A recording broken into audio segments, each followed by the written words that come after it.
Welcome to Discover Indie Film. I'm Jeff Howard, and I'm pretty excited because I have Jesseca Ynez Simmons on Zoom with me. Hey, Jessica.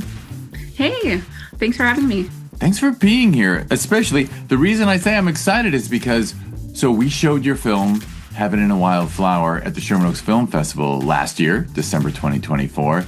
And you weren't, no problem, you were not able to attend in person. So I didn't get to have a Q&A with you or talk to you or meet you at the opening night gala and tell you how cool I think the film is and this and that. So I gotta admit, that's when I started this podcast, it was just because the 15-minute Q&As we do at the festivals weren't long enough for me. And I'm like, okay, if someone spent like a year or more possibly on their film and we're discussing it for 15 minutes, and then everyone tells me, oh, other festivals give you 2 minutes. But anyway. Totally. But now that the festival is much bigger, if someone can't make it, it's so cool that the podcast is almost like a makeup session for me. Like, okay, I never got to meet this person who made this amazing film. Now I get to Zoom with them. So. Totally. Likewise. I mean, I was so bummed I couldn't make it because, not only to see it on the big screen and commiserate with other filmmakers, but also, to learn more about the festival. And also, I got to say, I actually did get a couple people reach out to me, just like audience members, just saying hi and that they appreciated it, which really, I think, says a lot about like the festival that you put on and, the facilitation and the nurturing of it all. It was really special. Wow, that is very cool. Good for them. Wow, I'm impressed. Yeah, and you made an impact. And here I'm so grateful. And I'm saving. When someone can't be there, I was doing the Q&As for that block. It was only a block of 4, I recall. And like I always like stand up and I go, okay, before we jump into the other Q&As, Jesseca Ynez Simmons, who made Heaven and a Wildflower, couldn't be here. And then I probably said like, okay, so now I'll ruin the surprise. Like some people are like, was that all real? And I'm like, yes, that's cinematography with a microscope. Everything there is no, because right in this era, everyone is wondering if things are digital. Honestly, a year ago, people weren't even thinking about AI that much. But now, like, I almost wonder if you do a film shot the same way, the opening frame should just be, you're watching the real thing. Absolutely. Yeah. It's so funny. A year ago, I wasn't thinking about it at all. And now it's like everything I see. And I see the opportunity, but it's like, it's such a bummer because there's something so beautiful about knowing like, oh, you actually, were able to capture that lightning in a bottle. In a way, I think, it's funny. It's when one is always torn about giving disclaimers about your work in advance. But honestly, I think it probably just would help the audience just be even more amazed with what they're seeing. Mm-hmm. It's just because really you can't beat nature. But this first, I don't know if you are planned to or have already released it online. Like, is there somewhere people can see it? That's a great question. Actually, I'm waiting on my last couple of festival notifications. And once, I get that kind of sorted out, I am going to probably release it and put it on my website. And so I can definitely give you that information, for the show notes and everything. But eventually it'll probably live on my website. Excellent. Well, so anyone listening, if you feel like seeing this film that you're going to hear me say a lot of like really good things about. And then there will be, Jessica's website will be a clickable link in the show notes, and you can watch Heaven and a Wildflower, 6 minutes of seeing really life at the level of a bee, where a bee at times can fill the entire screen. And if you've ever seen a bee, land on your hand, I don't know, maybe that's the worst place to see a bee. But we've got bees around. I live in California, a very agricultural state. So, it's just amazing. It was amazing to see it on like a big cinema screen with great audio. But as I warned you, this podcast is really also just about you as a filmmaker, and so I know you for and what's also really cool is that you submitted it, I believe, as Arthouse experimental, because you sort of saw it as instead of like, I wonder if you debated documentary or not. Oh, that's such a great question. And I feel like my philosophy as a filmmaker is very much rooted in like blurring the lines. I do see it as a documentary, but I also see it as a work of, abstraction. And to me, I love it when those things play together.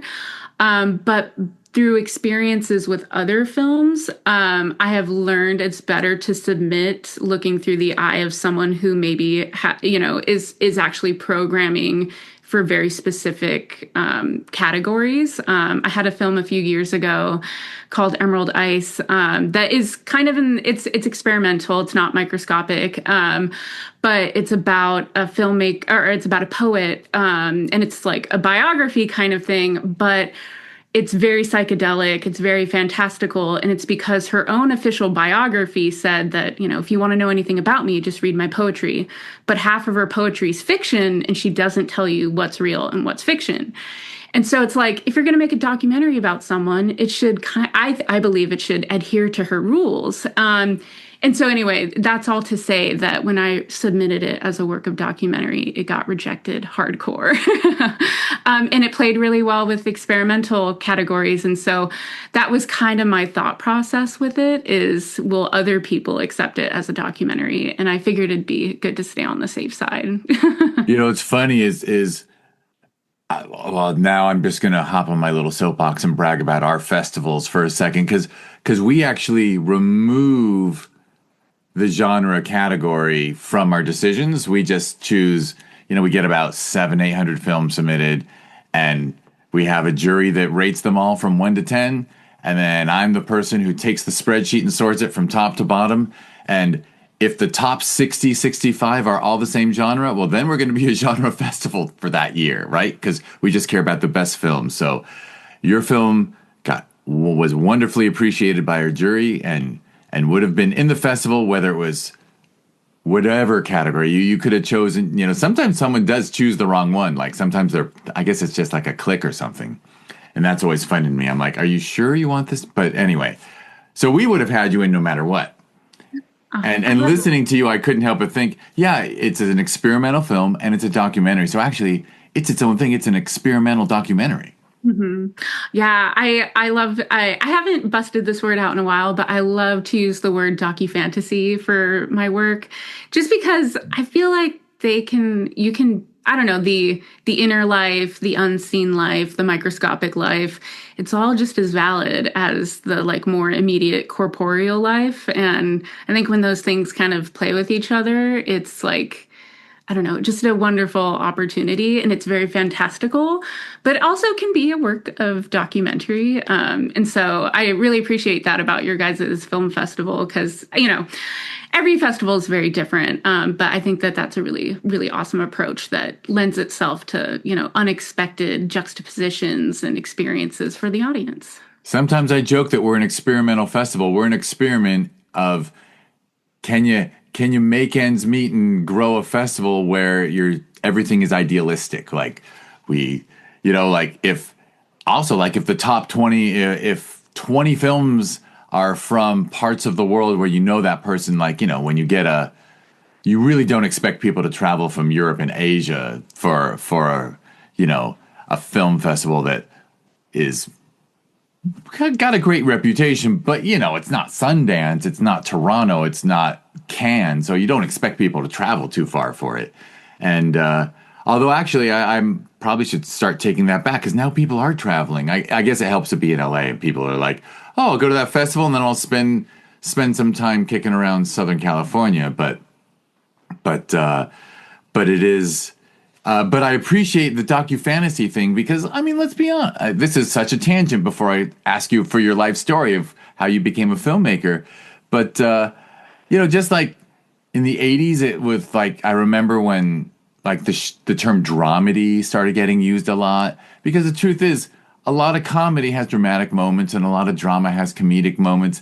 And it is funny. It is funny to me when people make a big deal about categories and genres because nothing is all one thing, and there's horror that's comedic, there's horror that's dramatic, there's sci-fi that has horror, like everything is a hybrid. Like these lines are almost like like county lines just drawn for no reason on a map just so that you know who's in charge.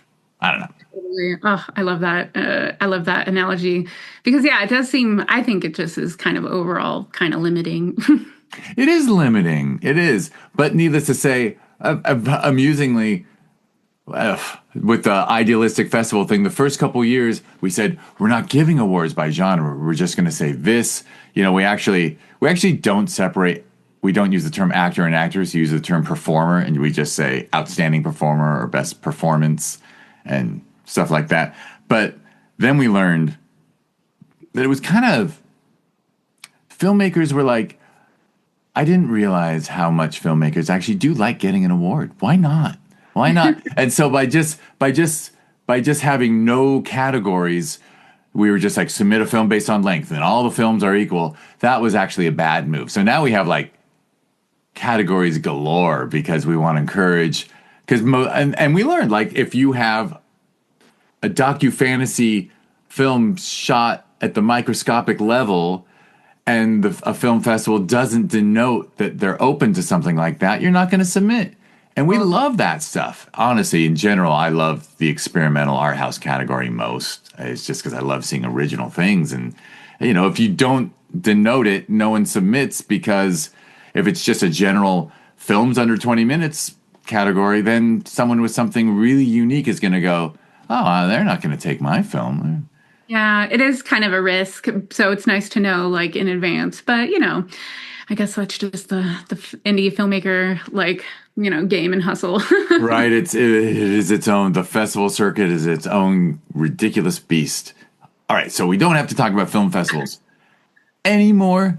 Nice little pre-tangent to the story. So I actually have read your bio on Film Freeway, but you want to just start with where you grew up and when you first got interested in film and or storytelling? Yeah, sure. I grew up in Watsonville, California. I love my hometown so much, and I loved my high school so much. And they offered kind of like I think it was innovative at the time, and it's more common now. But they offered kind of like small learning communities that almost acted like majors in high school. And we had a video academy. And honestly, it just sounded like the coolest one. It wasn't like, oh, I want to be a filmmaker. I love movies growing up, and I loved our local theater. Went there all the time. Remember when like movies were $4 to like a ticket? Oh, so great. But yeah, so I just joined this video academy, and you know, they just had all of the classes had a video component. And so by the time I graduated, I feel like I had a really like, you know, well-versed kind of exposure in language around film. And I did think I wanted to be a filmmaker at that point, but I also kind of had a moment when I went off to college that was like, well, you haven't tried anything else, so maybe you should try something else. And so I changed my major to politics just so I could tell my dad off, you know, about things I cared about. But ultimately, studying politics led me right back to film because I was leaving UCSC with, you know, just this sense of wanting to use art in a way to make a difference, even if it's just at a small level. And so I ultimately then, you know, tried to do some internships, things that would like fill in the gaps of, you know, not having like a formal film education other than high school, which was still on like mini DV, which is so great. Like I have an archive of just like a shoebox filled of like rambunctious teenage memories all on like mini DV that I can't wait to digitize and look at in 30 years. But anyway, so after graduating, I decided that I thought documentaries could be a really great way to bridge like some of these feelings I was having. And I went to Northwestern's MFA in documentary program. And one of the reasons I chose that program was because they had a very loose definition of what a documentary could be. And so, you know, a part of the curriculum was learning narrative filmmaking and interactive filmmaking so that you could know all of these tools in order to like perhaps blend them together. And I think that really solidified my philosophy on filmmaking and has impacted everything I've ever made. Because I do think that it's really, whenever possible, I just love to, I don't know, experiment, play with the rules, play with, different functions of different, genres.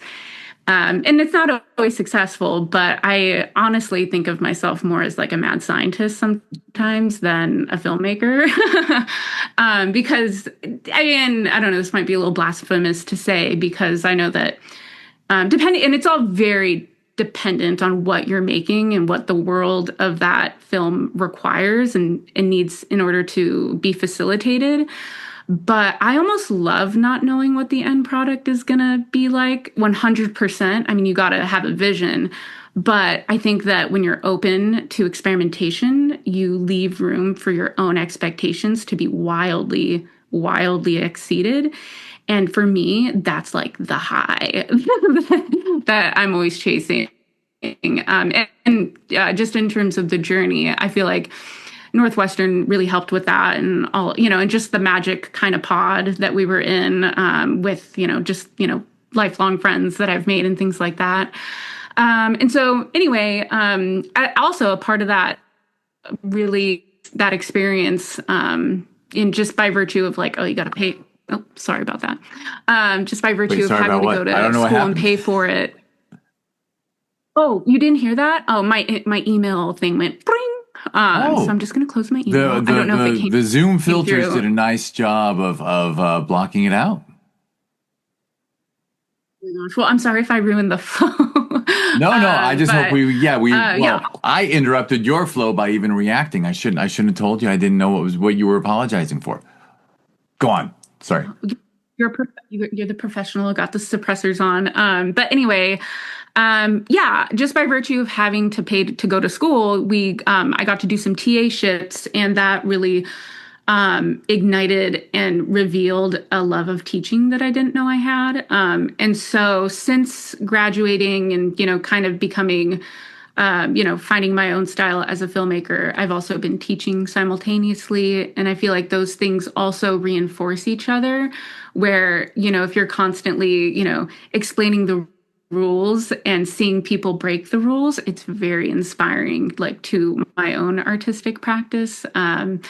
And so since then, I've just been making all kinds of films. I really I think the majority of my work is documentary, but I also hate to pigeonhole filmmakers and artists by only making one thing.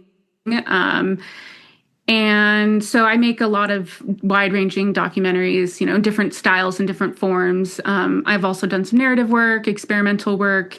And I think, just the guiding light is that whatever project I'm working on, the form that it takes, I really try to have it be an extension of the content itself. And so, therefore, a lot of my work doesn't look similar because I think that the format should be taken into consideration, not just the content. And I think that's kind of I think that's me in a nutshell. And currently I'm editing some documentaries, and that's been really great too. So not only I love the whole process. I love cinematography, which is a big part of,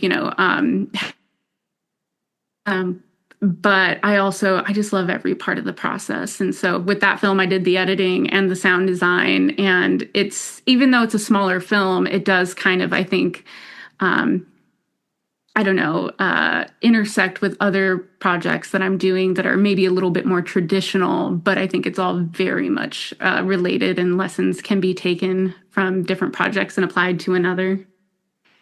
That's so cool. I think, No, I mentioned your award. It's funny. I love that you did the sound too, just for the personal reason that I think before we started recording, I talked about how great the sound was in the theater, or maybe that was part of the seat. I can't even remember. But and then to learn that you did your own sound, I'm like, yeah, I complimented you without knowing.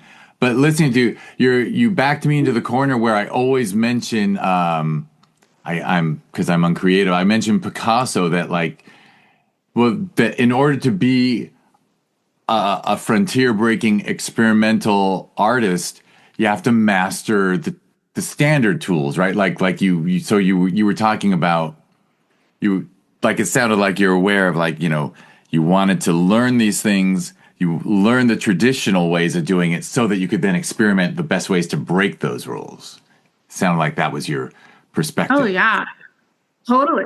Yeah. And also, I mean, there's also the I don't know, the common sense and commercial part of it all where it's like, if I want to be of service to other fellow filmmakers, like you also have to know what you're doing and, to know what the expectations are like industry wide. So, because, films are not made, rarely they're made by themselves. Like even Heaven and a Wildflower, it wouldn't have been possible without my producer, who kind of facilitated a lot of, just me being able to get a microscope.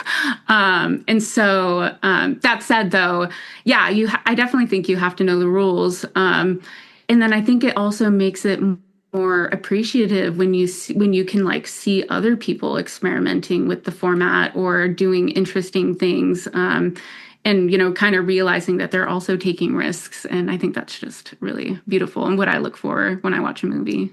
All right, so now I've got a series of questions and I got to decide what to ask first because I'm so interested in when you decided to, because like who I can promise you, a lot of people who see the film probably assume it's coming from like a researcher who worked with microscopes in advance in a way, and now I just learned that you accessed a microscope with this intention. But I also want to go back just in case people don't know that because we're both California raised, I just learned too. So you grew up in Watsonville, which is agricultural, yeah, and close. And you mentioned UCSC, which is UC Santa Cruz. So you were, and then you went to Northwestern, which I have a very close friend who went to Northwestern, which is so wonderful. So was there a culture shock for you when you landed in Chicago?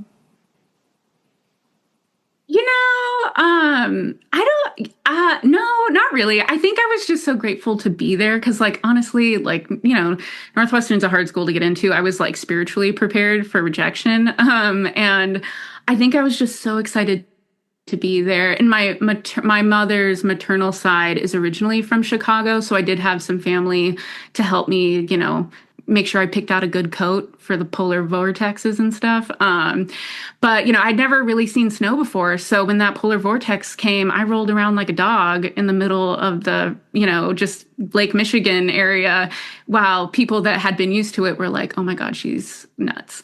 And so I think I was just so excited that I don't think it was shocking. It was more just like creative fuel and energy. Like, oh gosh, all the architecture, the stained glass windows. I definitely missed the mountains.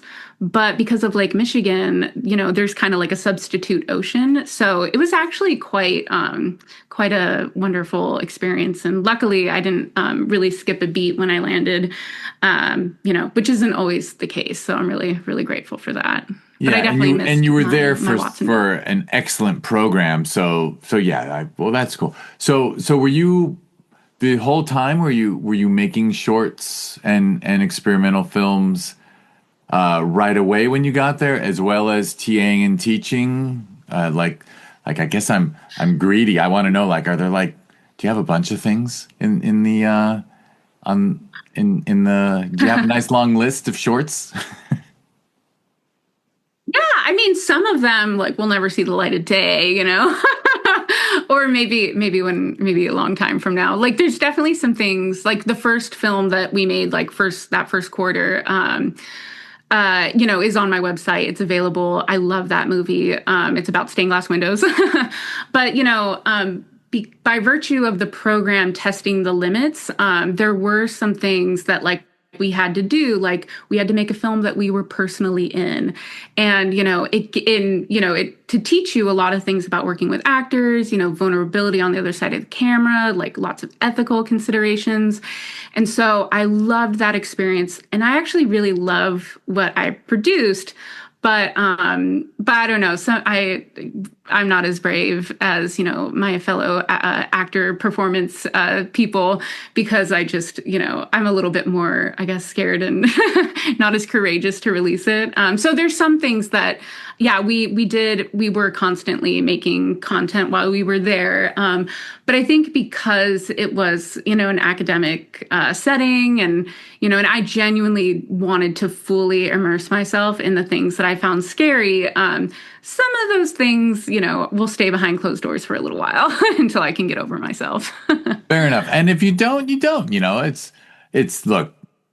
When we record the Q&As at the festivals, and I'm like, who's that old guy? But anyway, so for Heaven and a Wild Flower, so you had it sounds like you had the concept for it, and then your producer, and I'm looking at their name, João Quiroga, or like, because that's Brazilian, I think.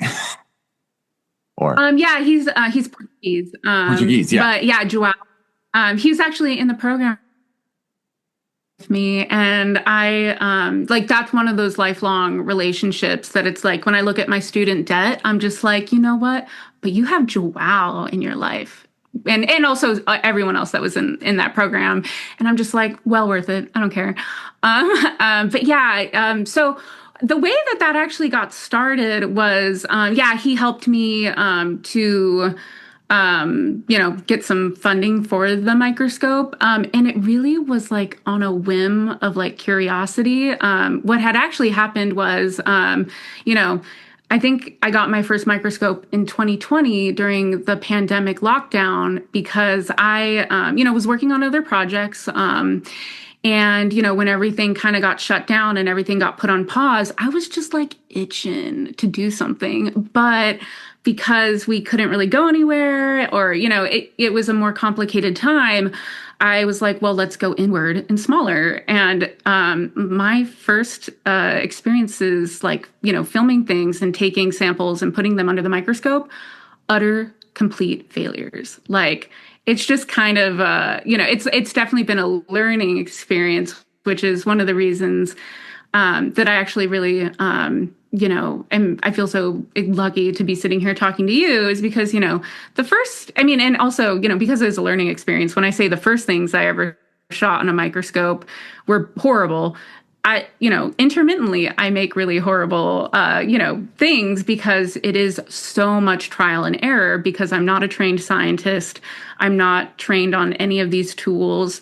Actually, like, scientists, if anyone could watch me use these tools, they'd probably be super pissed, because, in order to get some of these shots, I'm really misusing some of these tools. Like, I made the first microscope film I ever made. I like it was in 2020, and it was more about water.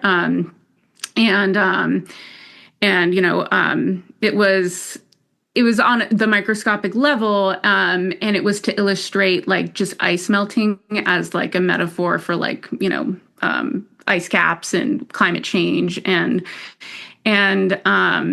I love that film, because it just reminds me of how for every beautiful shot there's 10 more that are just like really not great, or maybe they look good, but if you just breathe on your microscope too much, it'll ruin the shot, because like a little vibration in the microscopic setting is like an earthquake.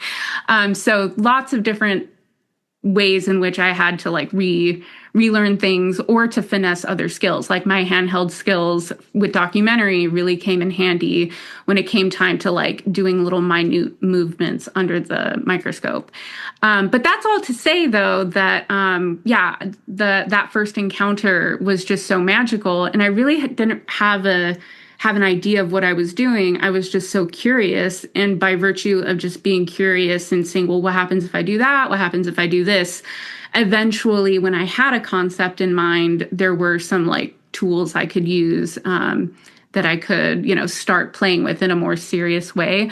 But it all stemmed from curiosity and play. I have to say, this morning, this is such a tangent. This morning, I was listening to an interview that the podcaster Preet Bharara was doing, and I won't bother mentioning, he was talking to like some wildly successful person, and they said they don't care about people's education, this, that, when they're hiring. They said, I care if they have curiosity. He actually literally said, what drives all human advancement is curiosity. So it's so cool that here you are showing that your curiosity is what led to this. And wow, so fascinating. And it might not, and now it might not even be related, but was it just almost unintentional that the world was we had a global pandemic where something microscopic was having a global impact, and you got interested in microscope photography? Like, you got interested at the mic of, like, was there a connection for you, or is that a coincidence? I love that. I mean, I'm not going to write off the subconscious, who knows? It wasn't a conscious connection. I have, I think this is just also something that I'd been kind of fostering for a while. Like, I've always really been drawn to macro cinematography. I'm a really big like lover of close-ups, like even too close up might, I'm really just like a lean in kind of cinematographer, or I at least I have been, but I have grown to appreciate the wide, but and the juxtaposition between the two. But I think that it was honestly a natural progression. Like, I was obsessed with, like, before I could afford a macro lens. The first time I ever got a tax return macro lens, but before that I was playing with, like, plastic adapters. I got in trouble with my significant other by like going to the bug store or going to the pet store and just bringing home like roaches and worms to just like film in the kitchen because I was fascinated. They were enclosed, but so it was kind of like a natural kind of progression, and I think it's just being fascinated with changing the ways that we corporeally see, like revealing the things that are there, but without like aid, you can't really see. And I just love that kind of invisibility being lifted. And so, yeah. And so I feel like it was a natural progression, but I love the connection to the pandemic because, I mean, there are so many awful things that came from that, subconsciously, if that kind of gave me a creative push, I'll take it.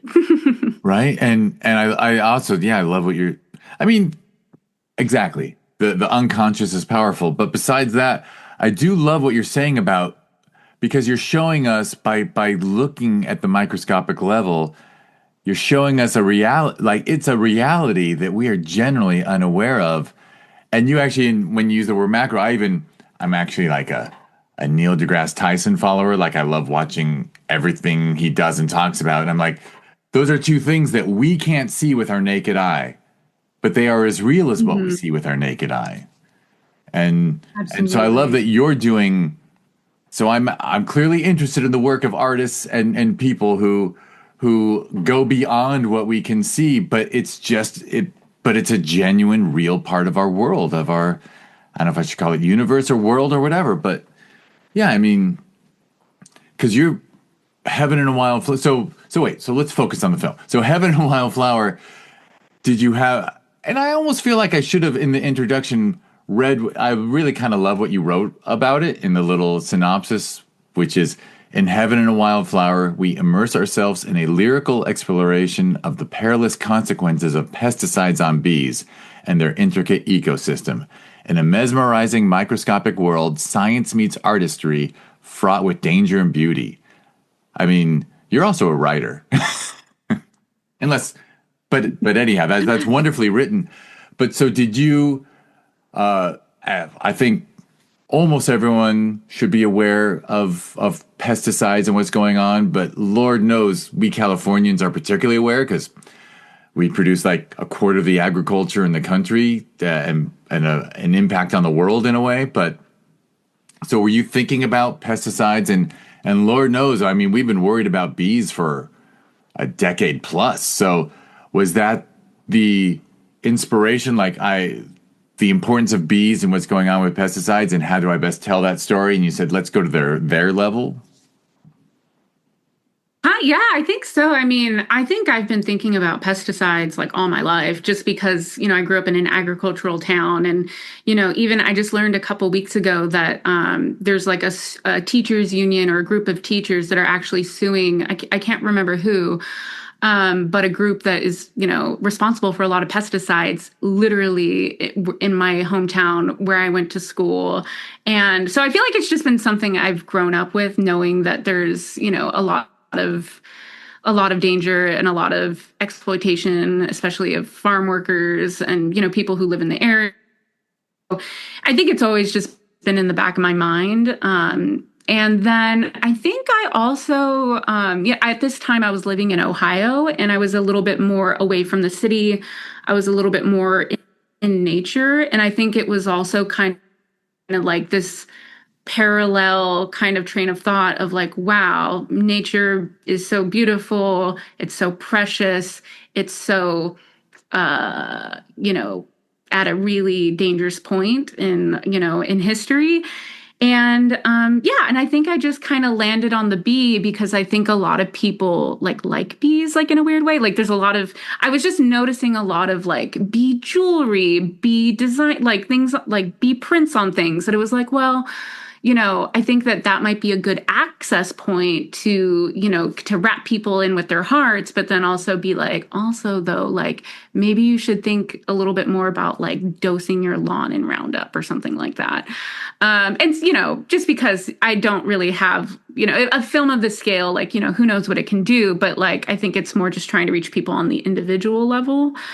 And I did a lot of research for the film to help just kind of just to be informed, but also to help inspire different kinds of shots.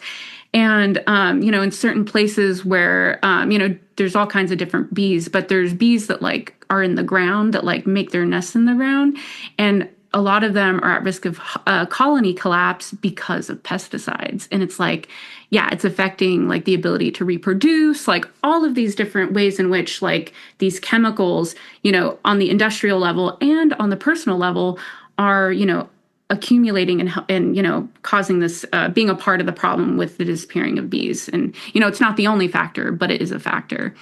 And so, yeah, I think all of that just kind of coalesced. I thought it was just like a really good opportunity to showcase the beauty and like the miracle of nature, but also how we're really, I don't know if I can swear, but we're really you can't swear. I don't know why I haven't sworn yet.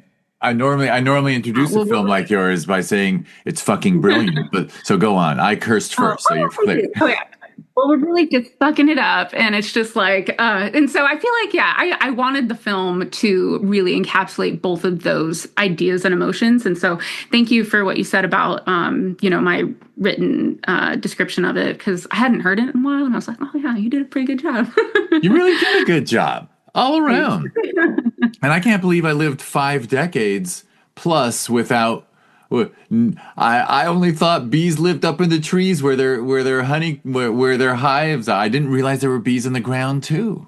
Yeah, so I mean, I didn't know that either until it was like, oh yeah, like some burrow and make their dwellings in the ground. And yeah, I mean, I think I didn't film any of those bees for the film just because it was by virtue of like the local apiaries and what they could, which shout out to Hive Noon.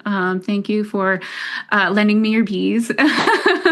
That's actually a question I clearly need to ask, which is, so you talked about your significant other not making a big deal that you brought insects into the home and stuff. So you actually you didn't use like a lab on campus. And I got to ask about this Ohio thing too, but so you shot this at home. Yeah. There are some shots that are out in nature just because I think I got some feedback, which is great. I love the iterative process and seeing what other creative geniuses are willing to, give notes on, on a work in progress. But that like, when it was purely microscopic, it's kind of like hard to have a little bit of context. So there's a couple shots with like, bees landing on flowers and stuff, and it's all macro. But so there was some filming, out in nature. But in order to get really close-up shots, you have to have a very large degree of control. And so, yeah, so I've, hooked up with an apiary that was willing to basically send me home with bees in a box. And it was amazing. I mean, it was only for the day because the more, the more they're handled, just like the more stress it could be. So it was kind of a very finite amount of time. And I also did, what do you call it? There were, I don't know how I ended up finding this, but like, like when you go outside and like there's like your cat bowl of water and like sometimes there's like a bug in it. I did kind of find some deceased bees to also play with under the microscope, but no bees died in the making of the film. Well, But honestly, one thing that always asserts, I know the bee lifespan's pretty short, right? yeah. So honestly, we have, we're here in a suburb of Los Angeles, and like I see 2 or 3 dead bees on the ground, like on a daily basis, and I'm like, I always look and go, oh, sorry, buddy. Like I know, I hope that they died of natural causes, but yeah, it's not too hard to find a dead bee. Yes. Yeah. So I don't know. I just for any listeners, just like, oh, why is that bee not moving? And there's one shot of it or a couple shots in the film of it. But the important thing I want to point out is you didn't use any stock footage. Like you went out and found, like, because clearly someone could watch this and thought maybe, oh, some of the like some stuff that was not microscopic might have been. You might have taken but you didn't take the easy route. You shot every single frame is original. Yeah. Yeah. Which, yeah, thank you. I love the thought of someone thinking, oh, it's too beautiful. She got that from stock footage. But yeah, no, it's all original. And also, I didn't get stung once, which is kind of great. I mean, I'm not allergic, so it wasn't a really big fear. But I don't know. I think that bees like really can pick up on your energy. And I was just like, I love you guys. I'm here for you. But yeah, I spent a lot of time with them too. So it, not just, in my room, but just trying to, like, there was a time where I was trying to like chase down bees, and I was like, this is not the way to do this. You need to have more control. So it's, again, just like the learning process. But it was a lot of fun too. It's just an adventure. Sounds fun. I don't know why I'm going to share it, but like I've never been stung. Like I don't even know if I'm allergic to bees. I've never been stung. Like it's actually a little bit of a fear when I see them. I'm like, I don't know if my reaction will be some people have told me like, it's like a little shock, and some people like have a huge swelling experience. I'm like, I don't know who I am yet. Yeah. Well, hopefully, have you been stung? Yeah, I actually kind of. I sat on a dead bee once, and so I got it after the fact. It was like at the pool. But yeah, it was fine. It was not, and maybe I don't know if that had anything to do with my reaction to it, but there was virtually no reaction other than like a little pain at the beginning. I'll share I can't help but share a similar story. I am married to someone who believes in karma because she killed a bee in college that got into her on-campus apartment, and then came home and forgot she had done it because she did it right before she went to class, and then she stepped on it barefoot. Oh. And so now she's like, oh boy, like that was, talk about near instant karma. Like Totally. yeah, it's also probably a good lesson about cleaning up after yourself. But and actually, it's funny. I have the Film Freeway page up, so I actually clicked, and now I can see your rig. Like I don't know if that's a kitchen table or what, but but that is so. See, I actually sometimes make a point of not looking at the information of filmmaker because I just want to watch the film all by itself and accept the film for what it is instead of seeing all the background. But now that I'm looking at the background, you even did some beautiful, colorful photography of your equipment.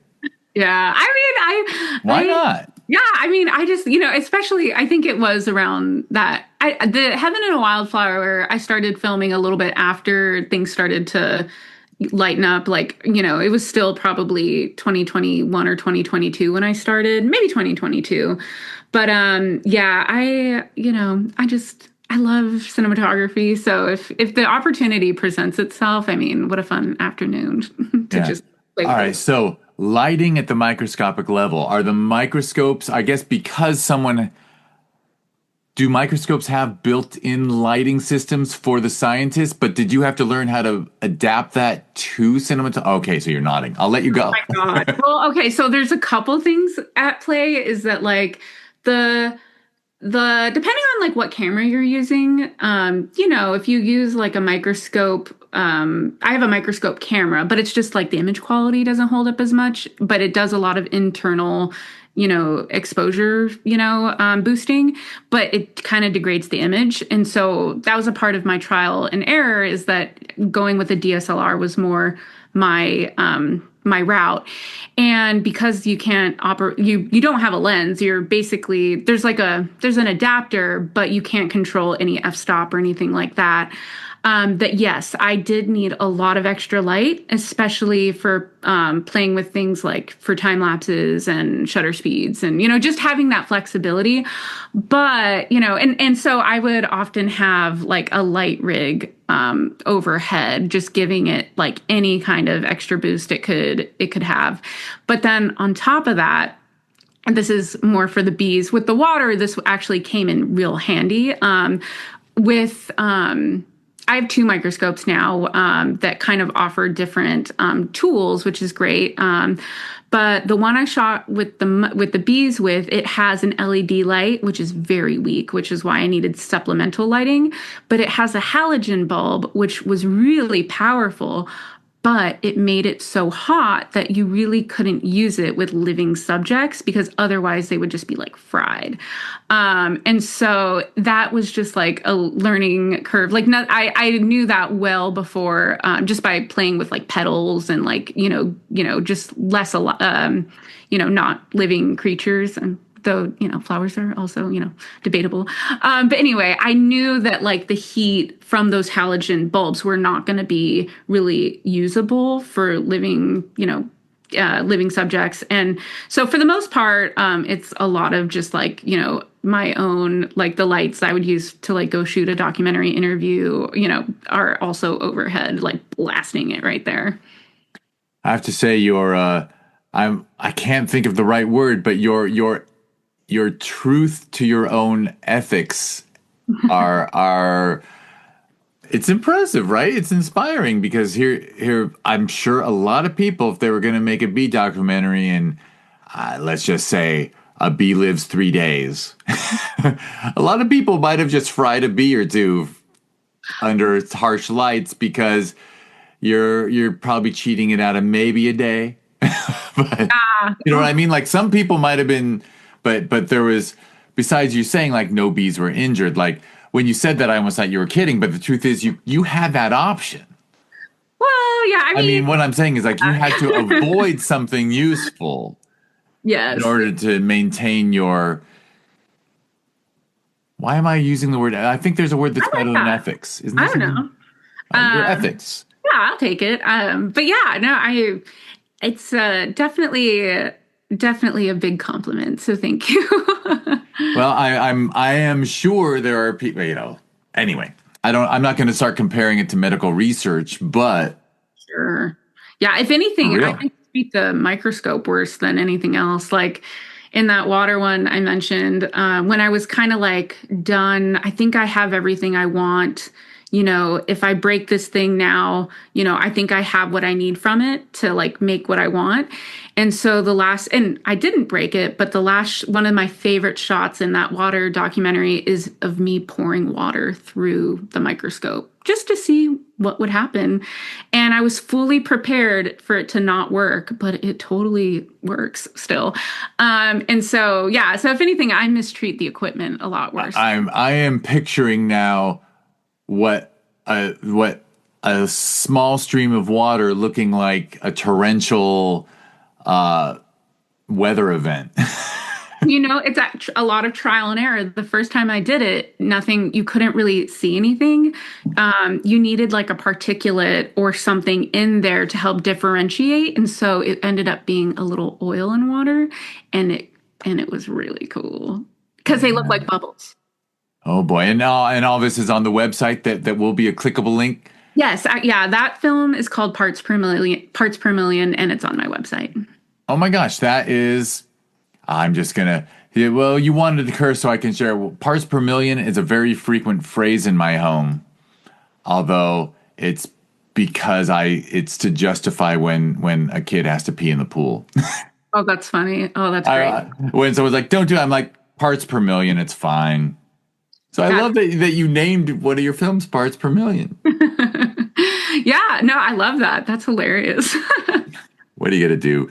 So you are just such a creative person. You're so what are you planning next? So the Heaven and Wildflower is still on the festival circuit, and boy, your festival run must be.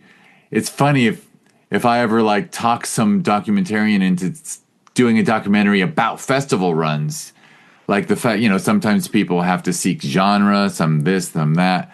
So for you, it truly is finding things that are open to experimentation and maybe even are there festivals with like a focus on science or environmentalism hopefully like Yeah. I bet an environmentalism thing should embrace you. Yeah, it's kind of hit or miss because I think for some it's not explicitly scientific enough. I think like and this is no shade, but and I also am very a big believer in transparency. I got rejected from I think it's like the Environmental Film Festival at Yale, and I've submitted a few films to that, and I always get rejected. I'm always going to try though because I really like when I see what they do. I really like what they do. So no shade at all, but my inclination is that if it had a little bit more of that expertise, this is what's happening to the bees.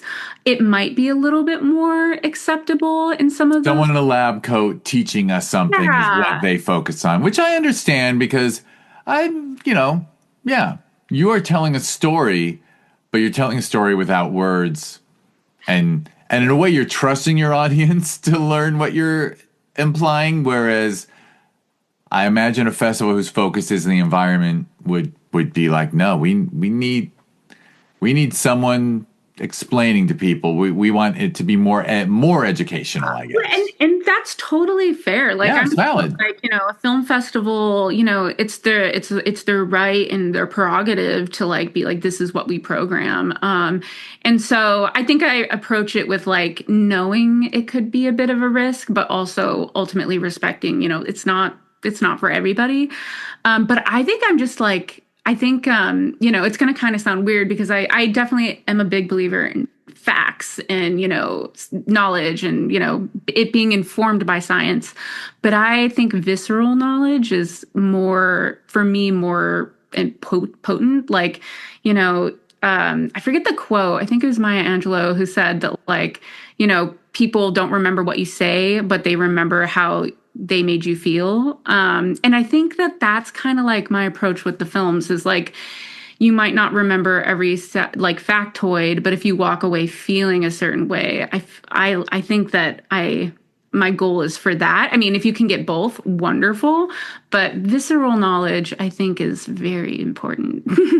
I can promise you that audiences at a festival like Sherman Oaks Film Festival would have reacted differently if if the documentary was twice the length and the other half was a researcher explaining what pesticides are doing. Then people would you would not have gotten any messages because then everyone would be like, yeah, it's a bummer. We're killing the bees.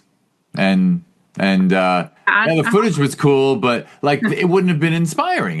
No one would have been inspired to reach out to the filmmaker if it were if it felt if it was done that way. Even though that way definitely, like you said, it's valid and we need that. But we do have that in some places. And I think that's kind of also why I'm drawn to things like this is like, I mean, I'm making a film or I'm finishing up a film right now that I think has both of these things well integrated. But I think it's just like that's what that particular story needed. And it's like if you go on YouTube and you just type in like bees and destruction, like you're gonna get the information you need. Like I can't tell you how many TED Talks I watched that are very much like what we just talked about.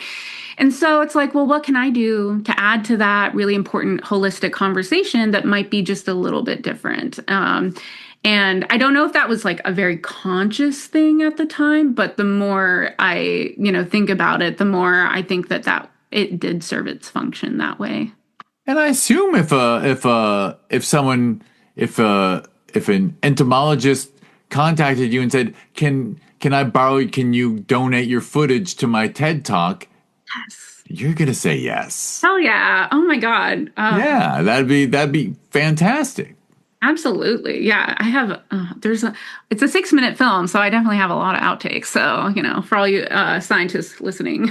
I did not ask the standard documentary question, which is if you had been at the festival. I mean, nearly every documentary I have to ask the person just to make the narrative people feel bad about how little they have to work, but as if working with actors is a piece of cake. But I always say, like, how many hours of footage did you have to edit to get here? Like were you like someone who took 600 minutes and turned into 6, or was it even more than that? Yeah, it was a lot. It was a lot because a lot of it too is like trial and error. And so there's like shoot days where I didn't use anything, but it was a learning lesson. And so if you count the learning lessons, I mean, I think like a month's worth of footage. I mean, and I just love to play. So, so it sounds like a lot, but like when you just like, your Saturday afternoon, you just want to like, this is in poor taste, but I call it like my drug lab because like, it's just like to someone who doesn't know what they're looking at, it kind of looks like, a Walter White situation.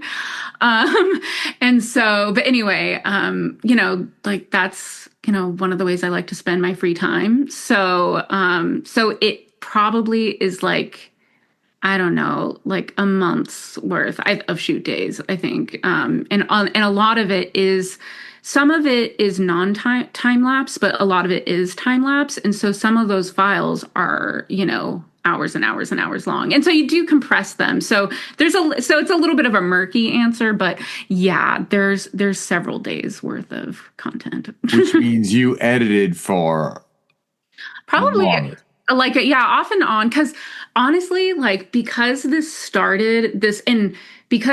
project started really as like a source of curiosity and play, in the very beginning, I didn't have any ambitions of like, I'm going to make a film, I'm going to do festivals. Like I had my other projects that were like, those are like my more professional projects. And these are my fun projects. But then over the course of doing them, I was like, well, why can't it be both? And so, yeah, I didn't initially have those ambitions. And because of that, it just kind of lent itself to a more, whimsical kind of format where I didn't have a deadline.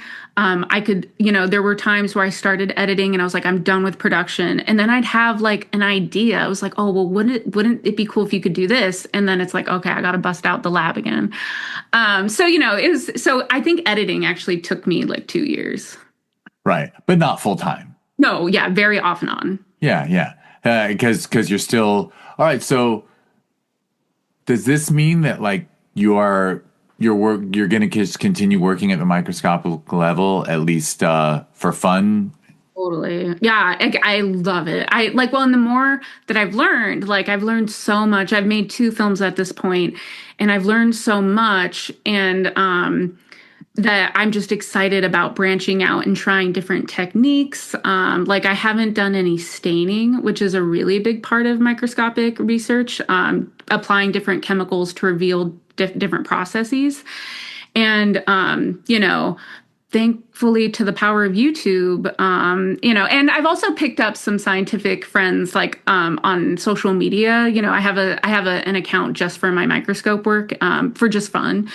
And there's a lot of scientists that are also very interested in microscopic art. And so it's a little community where I feel like if I did have questions for my next thing, I would have a little bit more of a community or base to ask questions. And now that I've done it, I've gone through the process a few times, and I have two different microscopes that do two different things. And one of them, I actually took it apart because I wanted to have a polarizing effect, but that was expensive. So I took mine apart and watched a YouTube video on how to like do it yourself. And so it's like, because those resources are available, I just feel like I've barely scratched the surface of what is possible and what I could do. That, yeah, I hope to be making microscope films like for forever.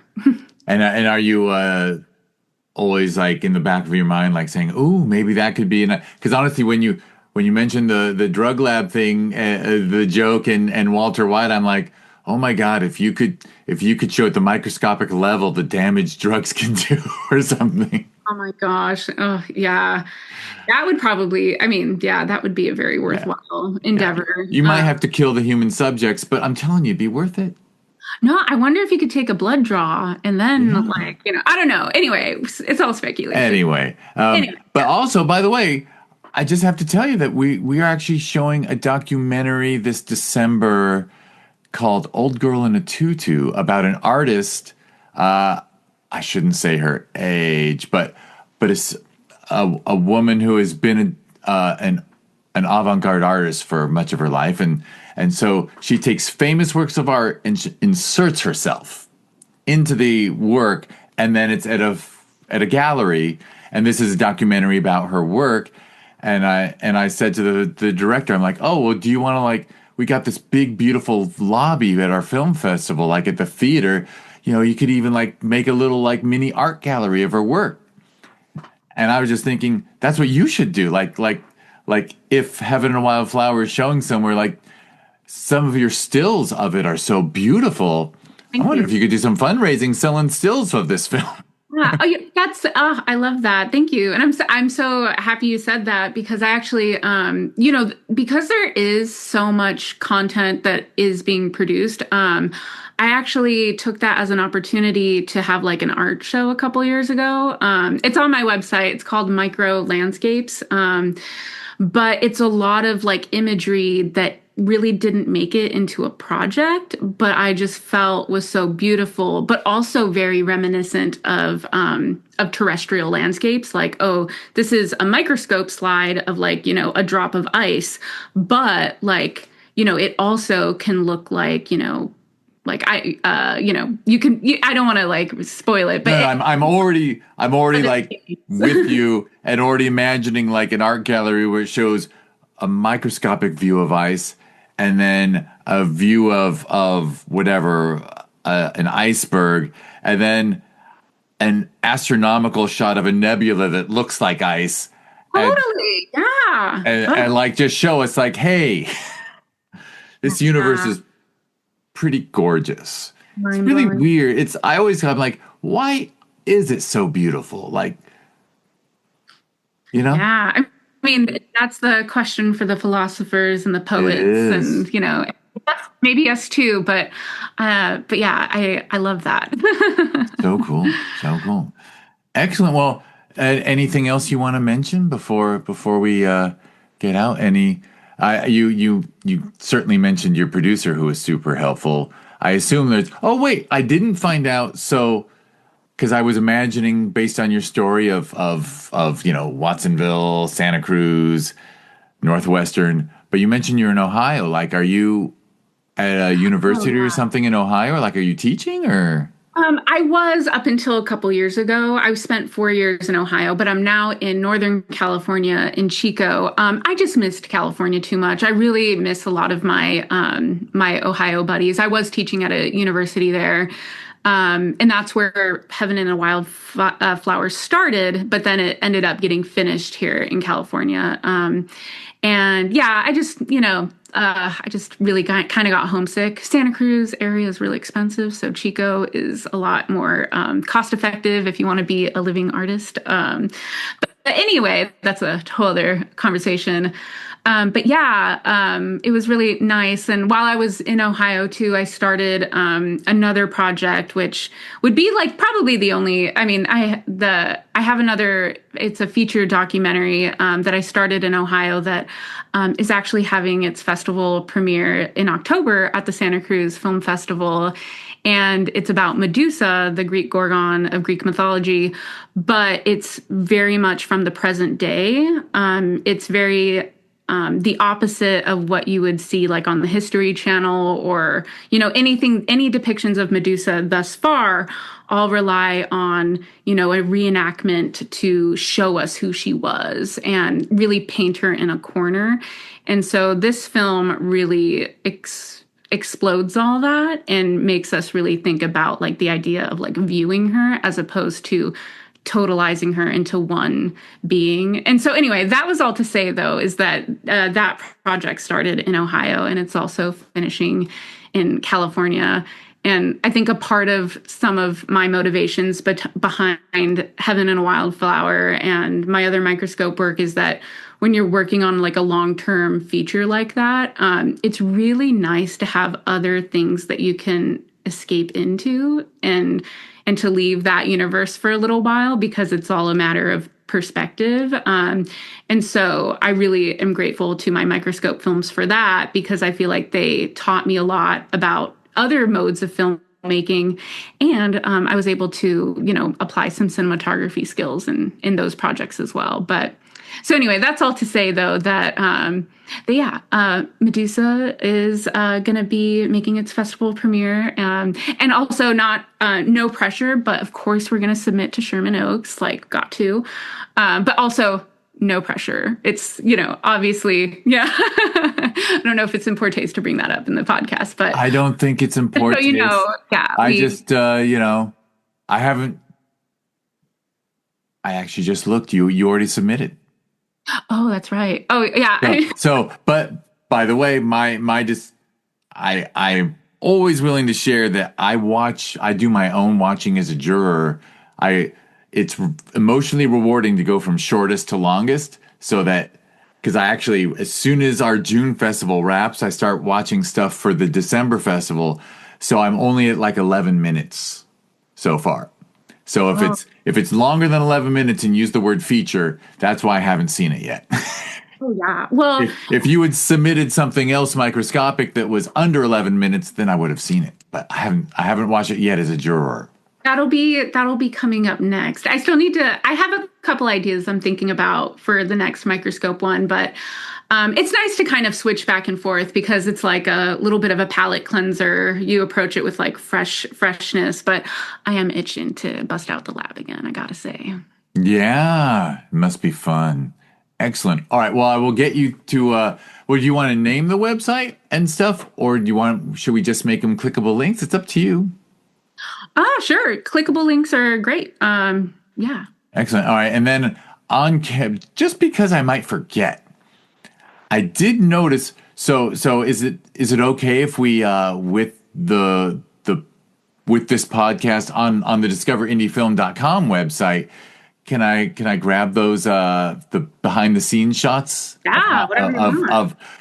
I'm going to call it your drug lab. Okay. Yeah. That's what like we might as well have. Well, someone can go to your website and see the drug lab, but we could throw it on our site too. Totally. Yeah. And yeah, sorry if that's insensitive. That'd be a funny note for Karina, the podcast producer. Include shots of drug lab. Well, and yeah, it's just, No, we got to have a look. I already told you we use the parts per million to talk about peeing in the pool. So call in your microscopic cinematography setup. Yes. Then that's my next documentary, Peeing in the Pool. Yeah. Oh. That would require oil and water and stains, but it could be pretty. You would not have a hard time getting kids to watch it. Oh my gosh. Yeah, right. Like what happens when you pee in a pool? I am curious now too. Wouldn't it be horrible if you found out that I'm completely wrong and that I should discourage it instead of tell them all come on, don't worry about it. I mean, I think when you go into a public pool, you need to assume the worst. Yeah. Oh, public pool. dear Lord. I'm just talking about. Oh yeah. I'm just talking about the 20,000 gallon guy we got here. I think it's 20,000 gallons. I don't know. I heard that from someone, so I just repeated. It could be completely wrong, but I'm like, trust me, it's fine. Although I guess I'm uptight because I don't like when people spit in it. Okay, so anyway, I will do the wrap up now, which is, well, first of all, thank you so much, Jessica, for taking the time. And thank you, everyone. Yeah, thank you, everyone who's listening. Please go to discoverindiefilm.com and check out the stuff we're talking about, as well as the whatever app you're listening to this on. It's on. I can't even name them all, but you can use those clickable links to check out Jessica's website and social media. You mentioned you even have special social media for the Microsoft. Whatever you want to be clickable links, just fire off in an email to me, and we'll put them in. I did. The reason Jessica's on here is because Heaven and a Wildflower was in the Sherman Oaks Film Festival. Wait. I'm going out of order. All right. So if you want to learn more about this podcast and indie filmmakers, go to discoverindiefilm.com. On social media, it's always at DIFWins. I've mentioned Karina, the producer. Yes. So I quit social media, but if you go to at DIFWins, Karina will answer your questions. Unless it's Blue Sky, I'm the Blue Sky person. I've yet to have a question on Blue Sky, but if you ask me a question on Blue Sky, that's how you ask me a question. And I got to tell you, since I quit social media, I accidentally started reading books again. Because it turns out, if you're not doom scrolling, your brain... I quit social media on like a Tuesday, and Friday I'm like, oh, there's that book my friend gave me. And I started enjoying reading at night. Not that I'm anti-social... Well, I am anti-social media, I guess. I shouldn't lie about that. So anyway, that's discoverindiefilm.com. If you go to discoverindiefilm.org, that is the nonprofit's website. The nonprofit runs 2 film festivals that are both ranked in the top 100 best reviewed worldwide out of 14,000. Gotta brag a little. We got 2% of the top 100 list is our nonprofit's work. So that's the Sherman Oaks Film Festival that we hold every December. That's where we showed Jessica's film last year.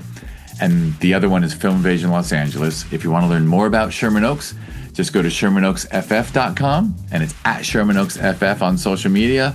Film Invasion Los Angeles is FilmInvasionLA.com, and it's at FilmInvasionLA on social media.